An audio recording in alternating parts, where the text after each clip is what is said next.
What's up guys, Iceman here. So today I wanted to check out mecha-king Ghidorah, as one of my subscribers recommended I make a freaking video on this beast, and it looks epic. I remember how back when I was a little duck, one of my friends had a toy of King Ghidorah, and it was by far my favorite. It looked like a dragon dinosaur sort of thing, so I thought it was great. But check this out.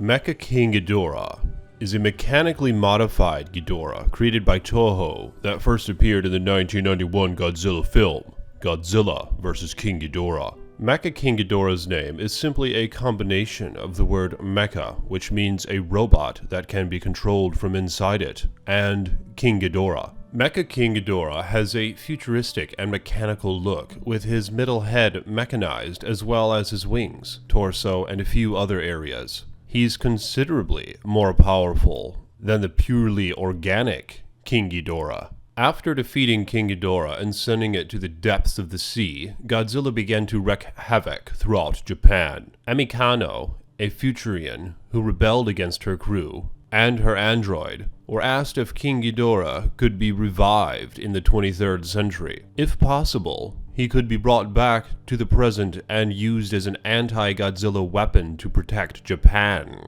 Emi and her android agreed and went to the future using the time machine, Kids. As Godzilla continued his rampage to the center of Tokyo, King Ghidorah, now Mecha-king Ghidorah, materialized in a flash and of pulsing energy. Piloted by Emi and reinforced with several robotic segments, Mecha-king Ghidorah was more powerful than before. Mecha-king Ghidorah fired his gravity beams and triple laser beam at Godzilla, sending him crashing towards some buildings. Godzilla managed to regain his balance and damage both of Mecha-king Ghidorah's wings. Emi then fired Mecha-king Ghidorah's energy-conducting capture cables and released its machine hand restraint. Mecha-king Ghidorah lifted Godzilla into the sky and over the sea, but both were sent crashing into the waves when Godzilla fired his atomic breath at it. Emi quickly escaped in Kids, leaving both monsters trapped on the ocean floor. At first, it seemed as if M11's circuitry was still on board the cyborg, but it turned out that he had been hastily rescued by Emi before escaping in Kids. Meanwhile, beneath the surface of the sea, Godzilla fired his atomic breath and freed himself from Mecha-king Ghidorah's grasp and left it behind, retreating to the ocean. Here now are some of Mecha-king Ghidorah's abilities. Check this out. Mecha-king Ghidorah flies with anti-gravity at the speed of Mach 4.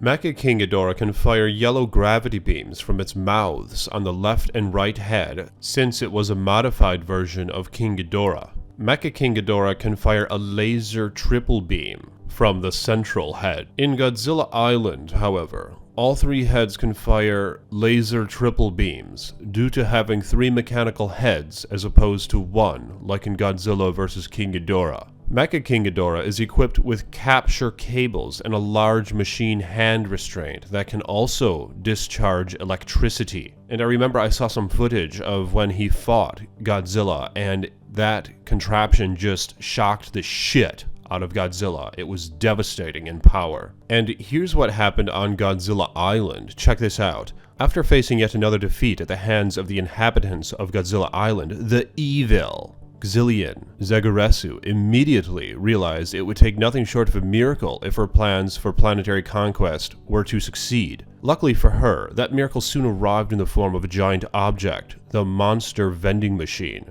that gave her the choice of purchasing a monster. Her choice, Mecha-king Ghidorah, a cybernetic monster that she hoped would assist her in her invasion. She then sent the monster down to Godzilla Island, where it landed in front of Godzilla. However, several moments passed, and Mecha-king Ghidorah did not move. Soon, it became apparent to Zaguresu what must have happened.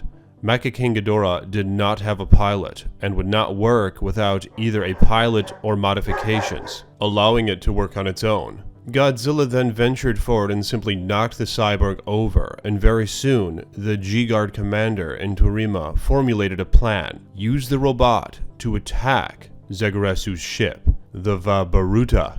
The commander soon took off in Mecha-king Ghidorah and Torima followed in her smaller ship, and the two attacked Zagarisu.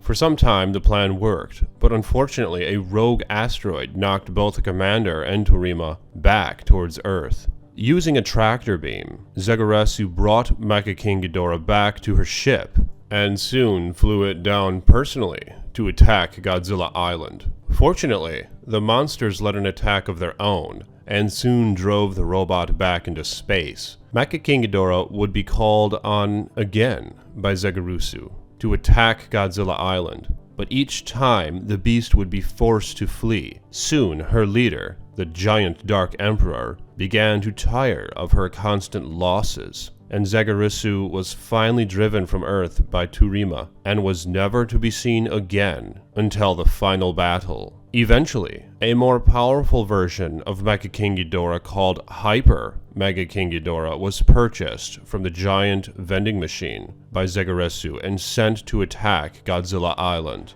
So what do you guys think about Mecha-king Ghidorah? It seems pretty awesome and very devastating. I'm very much so excited to see it in the upcoming Godzilla films, and I know that we have already seen it in the cave etchings at the end of Skull Island. So what are your thoughts on this beast, and what type of role do you hope to see it play in the future films? Let me know in the comments your thoughts on such a matter, and subscribe to this page and like the video. More videos to come.